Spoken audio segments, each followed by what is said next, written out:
bum, bum, bum, bum, bum. Toby always said he was going to do that. Hello and welcome everybody to yet another episode of HR Breakfast USA. And I'd like to welcome my co-host as ever, Toby. Yo, hello. Sorry, you usually start with Callie. I know. I thought I'd change it up a bit. That completely threw me. And Yeah, I'm here. Hello. Hello. So happy to be here. And as everyone who is watching this live or watching the recording may see, we have a fourth person here today. Please reveal yourself. Hey, I'm Ibanga, human-centered designer and HR person. Fabulous. So, as ever, we are going to deal with a very meaty topic today, which is why Ibanga is with us. And today we're going to talk about human-centered design. He's our first guest. Can we just acknowledge that and be excited that we have a guest on the show today? I know, it feels really grown up. It does. I feel like I need a party popper or something, just like... I know. Ibanga made the mistake of saying, I can't many. wait to show up and hear how you talk about this topic, and was like, Ibanga knows more than all three of us combined, and so we just need him on with us. We'll see. I'm Yeah. guessing you know a lot. I'm excited to find out. Well, let's see about that. Let's see about that. And it's interesting on to that very point when I was kind of doing the prep, as everyone knows, I'm a bit of a nerd when it comes to prepping for our weekly conversations and topics. I think what really struck me was something that IBM said in terms of the results and benefits of human-centered design. And they were quoted things like 32% higher revenue than traditional companies, outperformed S&P 500 by 211%. And the fact that human-centered design, when done properly, deliver outcomes to market 2 times faster than a traditional company. I mean, these are really amazing results. How do companies go about getting these kind of results? Because there's one hell of a lot of work that goes into this. Toby, I'm going to start with you on this. Something that you said earlier before we came live about your train of thought as to why we're doing this topic today and why it's so important to get this right was really interesting. Good. I'm glad it was interesting, and I'm going to try and remember that right now. So human-centered design. Why celebration? We've got our first guest. Let's get the fireworks going. Someone's on a Mac. So what can we? I've got quite a bit of experience particularly in the HR world, in learning and development, and the thing that I've always gravitated towards is human-centered design as an approach to getting things done with L&D. Now, I've worked at a couple of companies now that take that approach, but what that's taught me in those past 4 years is that human-centered design, by its very nature, you get loads of incredible insight, you get loads of stuff to help power the design of something amazing for employees. Now, unfortunately, when it's delivered by a learning and development team, they tend not to cross-collaborate with the rest of the organization. So onboarding is a really good example. I've worked with on human-centered design projects for onboarding, and the design was a 2-hour webinar on someone's first day to affect a change in attrition and brand advocacy. Now, I think we talked about this last week. You ain't going to affect attrition or brand advocacy really with a 2-hour webinar on someone's first day. You might have a very small impact, but if you take all the insight that we gathered through that project, the answer wouldn't be that. However, the client had a budget, had a team to design that. So it didn't, the system which human-centered design was deployed didn't make sense. So this is why I left both companies and have started a company, because if you really want to apply human-centered design to employee experience, you've got to start again. Your systems, processes, and teams which sit within a human resource or people function, the way they're structured now is not fit for purpose to enable human-centered design to work effectively, in my view. So burn HR to the ground, build it up again better than it was before, and put human-centered design at the part of it. I hesitate that any large company truly does human-centered design for their employees. If they get to like 10,000 people plus, the systems, process, and tech they have, it's far too entrenched in what they do to move what would be quite a seismic effort towards that. So my belief is that small to medium businesses will be the ones that embrace it, small enough, adaptable enough to go on that transformational change. Large companies, try it if you want, but I'm going to be part of that because that's a multi-million-pound project that McKinsey will siphon all your money off for you. So, you know, that's kind of my view. Shout out McKinsey. He's like, oh, yes, notice I kind of moving on quickly. I hope we don't have to burn HR down. That seems extreme. Is there anything in between where we are now and burning it all down? Maybe just like a step in that direction before the fire and the hoses start a come small out. fire, a small, well-contained, managed fire that takes little bits away, and then you have to make something new. Yeah. What is that? What is the small fire? Callie, let me come to you. I mean, I want to throw it back to Toby because this is really the burn it all down and start to the ground is literally what Toby's doing. So I feel like we have to go back to Toby.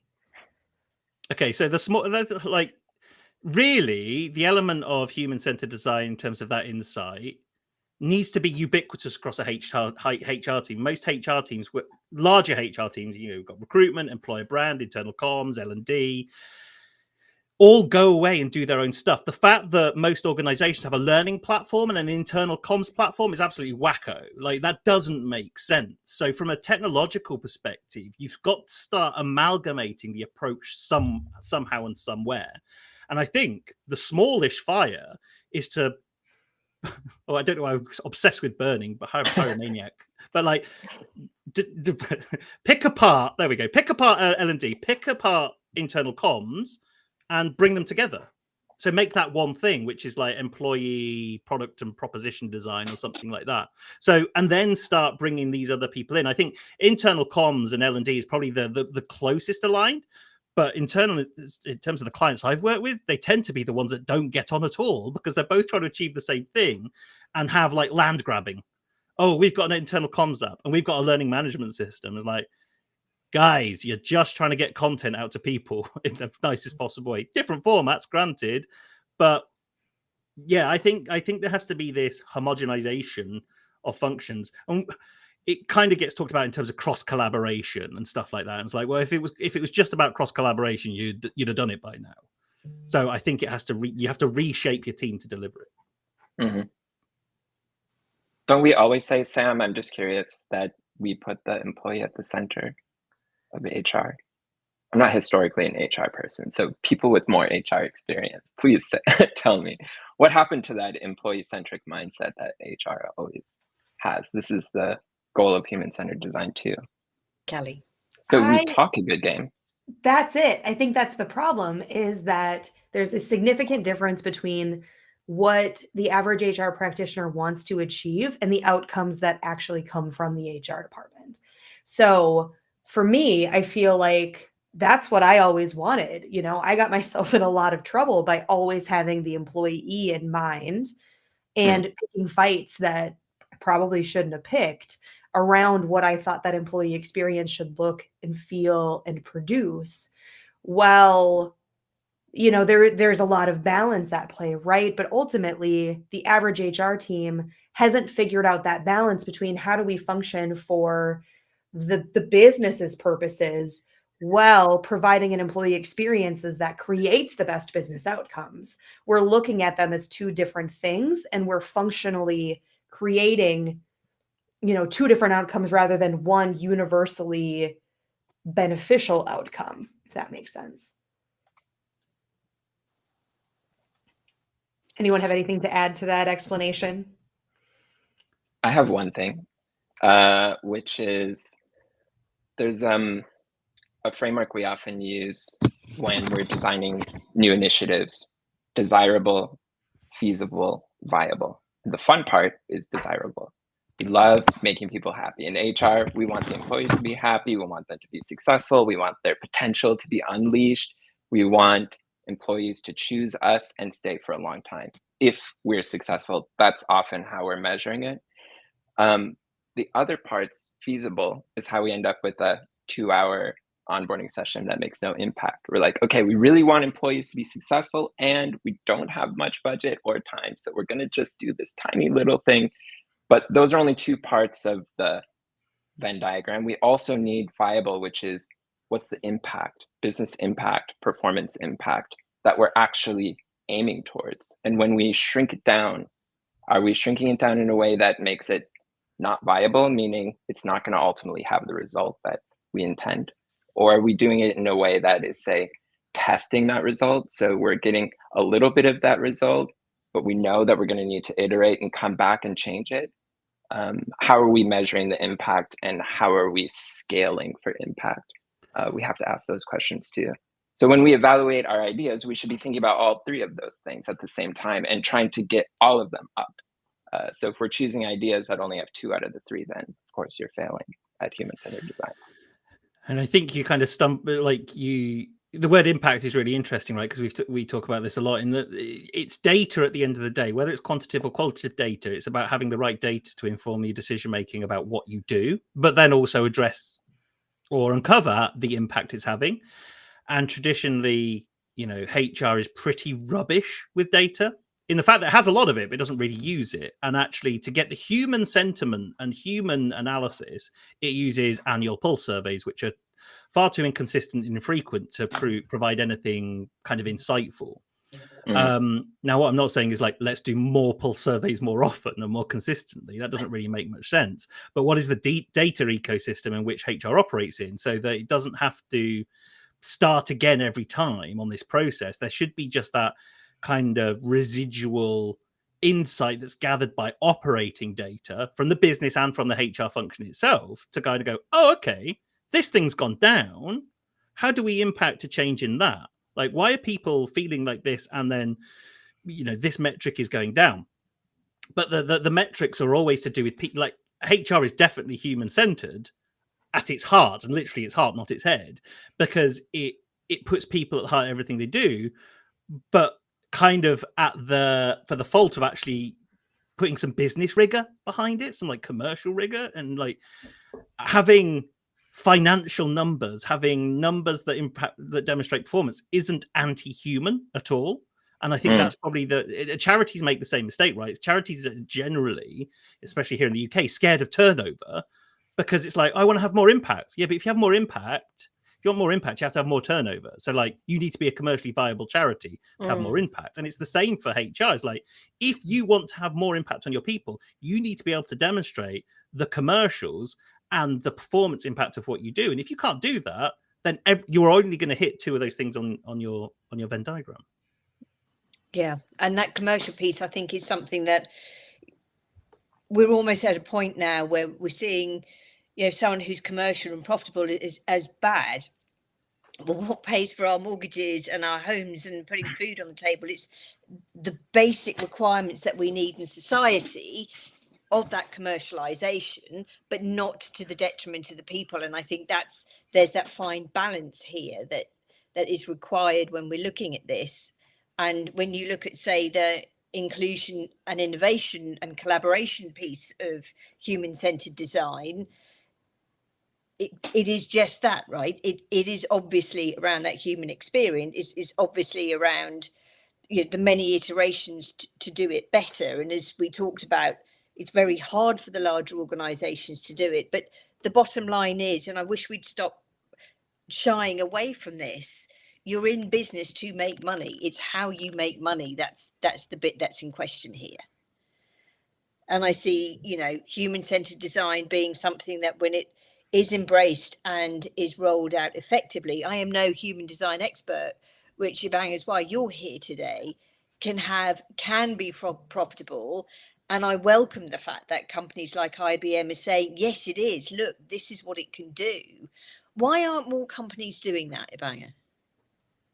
Why aren't more companies doing human-centered design? And talking about the profitability aspect of it.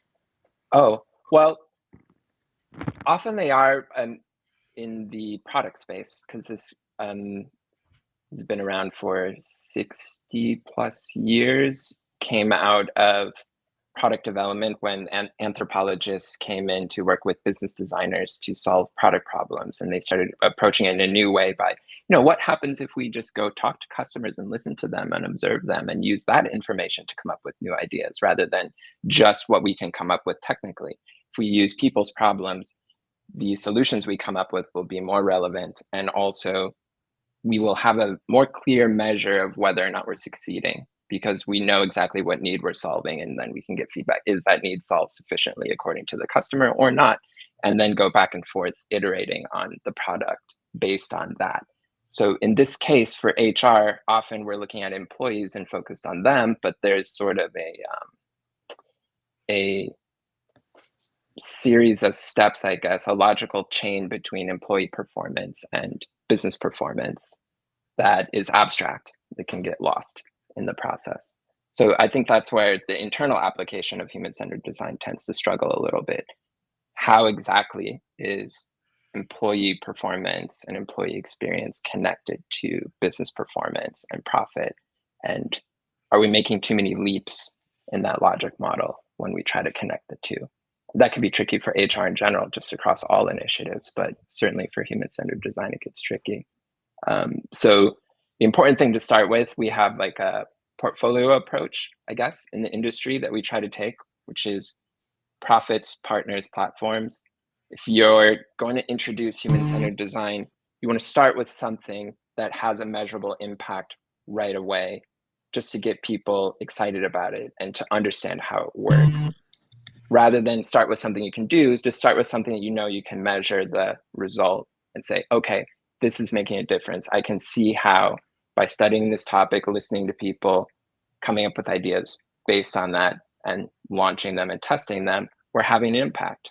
Okay, that measure is clear. Let's do a few more of those. Once you build up credibility, reputation, then you can start building relationships with whole business units. We're going to revamp this business unit's way of doing onboarding, or we're going to revamp the way we do performance evaluation in this business unit.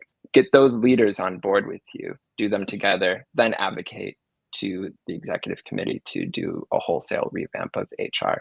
That would be the big platform opportunity. But you don't start with that. You start slow and small with measurable impact. And if you can make it about profit, meaning about either cost saving or a very clear performance improvement that's tied to business strategy, you'll have a better chance of success. But it does require a little bit of deliberate thinking up front about what kind of difference you're trying to make. And then this experimental process of validating that as you go along, which not all companies are used to. I think more companies now in this agile business building approach are used to it, but still a little bit new. That's what I would say. Question for you. So from the description or the background that you gave us for promoting you being here with us today, I believe it was 2007 that you listed as when you started working with human-centered design. Yeah. So looking back to 2007 all the way to now and starting to use it in the people realm, what's the biggest change or shift that you've seen just in sort of an approach to human-centered design in general, and then how that shift has applied to the people business, or when you started seeing human-centered design being used in the HR department? Because I would argue most HR departments aren't even tangibly thinking about it yet. But anyway, I get ahead of myself. Yeah, I think I agree with that. It's still new. 2000, let's say late 90s, early 2000s, it was just becoming popularized. Companies like IDEO were getting out there. There were books being written about it. For the most part, they were trying to get across the idea that design is more than color and material and finish. It's more than graphic design. Design is part of how you make a whole business or a whole process. It's bigger than just making something look pretty. So that was the message then. I think we're long past that now. People understand that design is more than just how something looks. Over the next 10 years or so, it went from primarily freelancers and consultants to in-house teams that focused on design research or innovation. So lots of new departments were created around that. Innovation went from being more of like a CMO run activity to its own department. Digital transformation also became a lot more popular. So lots have changed. Lots of things have changed there. And then more recently, digital transformation and HR have been married more closely. HR, of course, has been involved in org change and org design for a long time, but more recently, I've seen CHROs with IT reporting into them, and digital transformation and how technology rolls out and how it affects employee experience has become the domain of HR, full responsibility across the tech stack. They own all the employee data to begin with, but now it's become even more of an ownership responsibility. And so they're taking, especially in organizations where the CHRO has IT, they're taking more leadership on being human-centered, their approach to building the tech experiences. But obviously that's not the case at every company. So it's becoming more common, but requires more conversations like this to show people what's possible. Yeah. How does things like the reduced tenure of a workforce and the fact that we are moving to more of a consultancy-based workforce, which is certainly being accelerated, I would suggest, by what we're seeing with our government and how our new government's operating, how will that impact the work you're doing and how companies will utilize human-centered design? Do you want me to take that? Ibang, let's start with you. And Toby, you've been very quiet. I'd love to know your Yeah, thoughts. maybe Yes. Toby should take it. You want to start, Toby? I can. I'm just enjoying listening. Like, so I'm just sat here and soaking it all up. So I think one of the things that human-centered design needs to look at is people outside of the workplace as well as inside the workplace, because those two things are not mutually exclusive unless you watch that. Was that TV show? Is that TV show called Severance, where you like go to work and then when you go home you January 17th. Yeah, so like that's not reality. Well, I hope it's not reality, right? So it's to be aware of the things that are happening in society and culture and in the environment outside of the world of work as well. And for as long as I can remember, like jobs for life have not been a thing. You know, that's long gone. So for attrition to be one of the key metrics is a little bit sucky, because it's like, well, you're not really going to be able to affect the tenure too much, because people inherently now have a desire to go from organization to organization. So you kind of have to build that in. And I think that's probably the thing, is human-centered design is about designing for the humans' pains and gains, not for the employees' pains and gains. So I think it's to kind of lean into that a little bit more. I think that there's some practices in HR that we have that are almost like a perfect fit for human-centered design that we just might not have made the connection for. So one that is really powerful is job crafting. So thinking about your employee as on a mission for a year and a half, and they're there to work on their mission with you and vice versa. We have a mission for them that we need accomplished as a job owner. And we align on that when they're hired, certainly, but obviously what you do and what's written in your job description sort of go like this very quickly after you join. So that has to come back together at some point. And usually within a year or two, they're not, I talked to companies that said after being at a company for about 2 years, only half of what they do is on the job description. So I don't have data on it, but that's pretty far apart, I would say. How do you bring that back together? You talk to them. You talk about what's the company doing? What's the company's goal?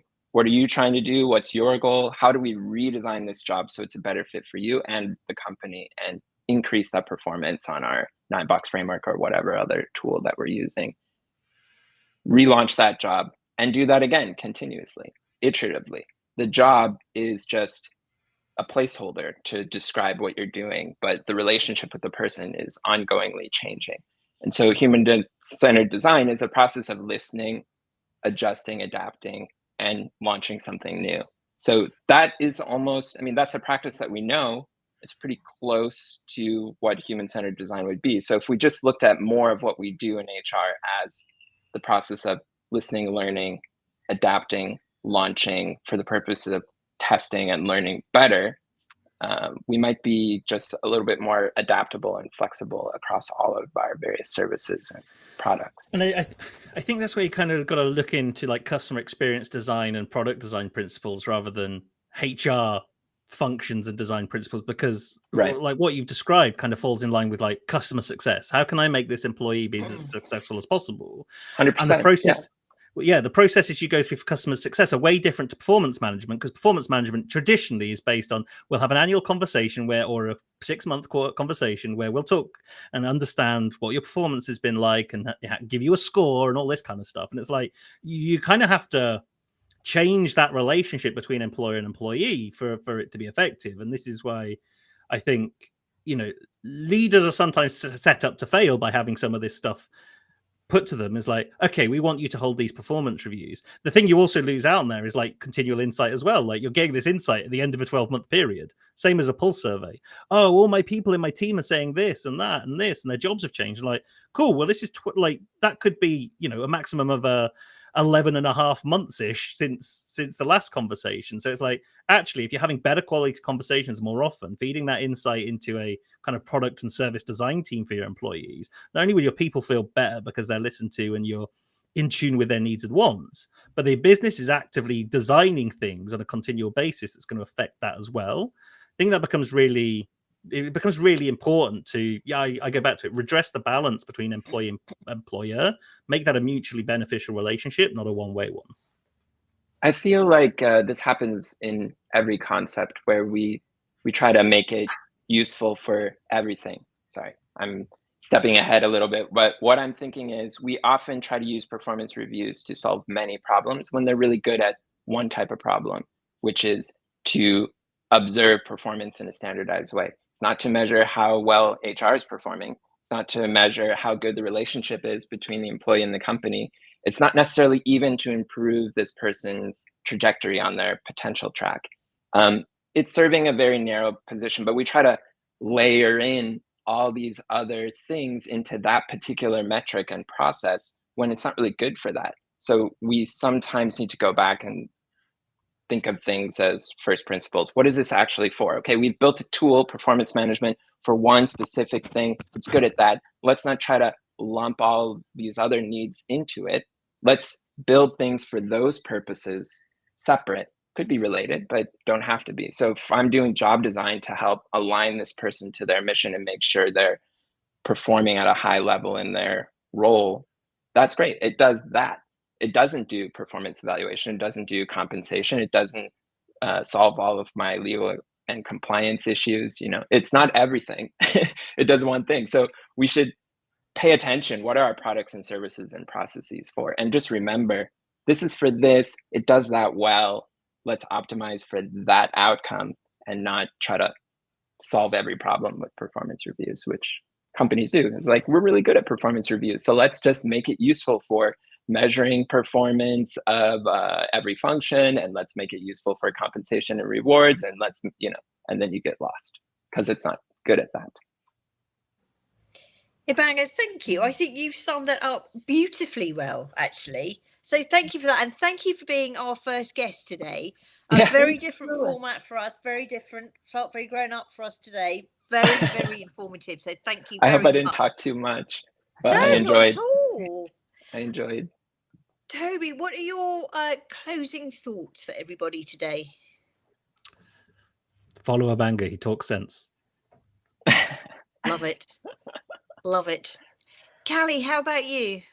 Yeah, I love how much depth you brought to the conversation, Ibanga, about how, we need to be more focused in how we're applying different methodologies and the different frameworks of how we're thinking about different aspects of the business. And I know that we kind of talk about things in big groups that way, and we don't necessarily usually get that specific. So I appreciate you kind of zeroing in on thinking about how you're using the right tools at the right time to create the right outcomes. Yeah. If people are interested in this topic and want to follow up on it, just comment on this video, and we will share resources or whatever we can to get you going. Make it happen. Experiment and learn. That's how we do it in human-centered design. There's only one way of learning, doing it. I love it. Ibanga, thank you again. Thank you to everyone for continuing to support us, to watch us. Please keep the questions coming in between our sessions. Have a great week, and we'll see